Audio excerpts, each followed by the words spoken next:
ప్రభుత్వం ముంచేసిందట. ప్రభుత్వం ముంచేసింది. రైతు సేవా కేంద్రాల్లో నిరాశ తప్ప భరోసా కరువు. తుఫాను హెచ్చరికల్లోనూ రైతులను రోడ్డుపై వదిలేసిన సర్కారు.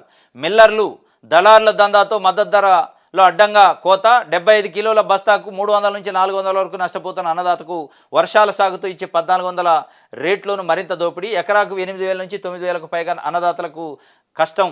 అన్నదాత కష్టం ఆవిరైంది.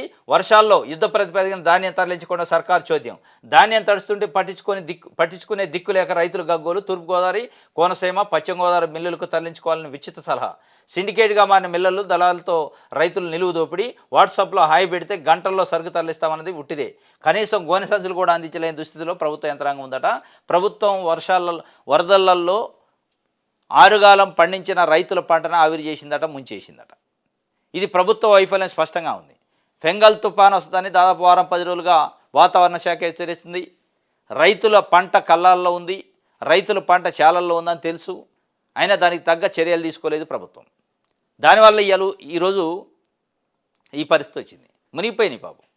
వాళ్ళ కష్టం అంతా నీళ్లపాలైంది, గంగపాలైంది. ఆ గంగపాలు కావడానికి ప్రభుత్వం యొక్క నిర్లక్ష్యమే కారణం. వాస్తవం ఇది. స్పష్టమైన నిర్లక్ష్యం ఉంది. వాళ్ళ ఎజెండా ఏరే ఉంది. పవన్ కళ్యాణ్ గారు ఏం పోర్టులకు పోతారు, చంద్రబాబు నాయుడు గారు ఇంకో దిక్కు పోతారు. ఎవడు పట్టించుకోవాలి అంటే ఎవడు పట్టించుకుంటోలేడు. తడిసిన తర్వాత ఉచిత సలహాలు ఇస్తారట. ఏమని? మీరు ఆడిపోయి అమ్ముకోండి, ఈడిపోయి అమ్ముకోండి అని ఉచితమైన సలహాలు ఇస్తారట. ఏంటంటే గోదావరి, కోనసీమ, పశ్చిమ గోదావరి మిల్లులకు తరలించుకోవాలని ఉచిత సలహా. తరలించుకోరా? ఇక పండించినోడు ఆగుతాడు. తడిసినా ముద్దయినా ముప్పు తిప్పలు పడుతూనే ఉంటారు. కానీ ప్రభుత్వం పెద్దన్న పాత్ర పోషించాలి కదా. ఇబ్బందుల్లో ఉన్నాడు ఆదుకోవాలి కదా. ఆదుకునే ప్రయత్నమే లేదు. ఇది ఒక వార్త. మొత్తానికైతే రాష్ట్రంలో ధాన్యం కొనుగోళ్లపై అన్నదాతలు ఆవేదన వ్యక్తం చేస్తారట. ప్రభుత్వం ముంచేసింది, దీంట్లో డౌటే లేదని చెప్పి పాపం వాళ్ళు చెప్తున్న పరిస్థితి. ఇది పరిస్థితి. ఎక్కడికక్కడికే ధాన్యం కళ్ళాలలో ఉంది.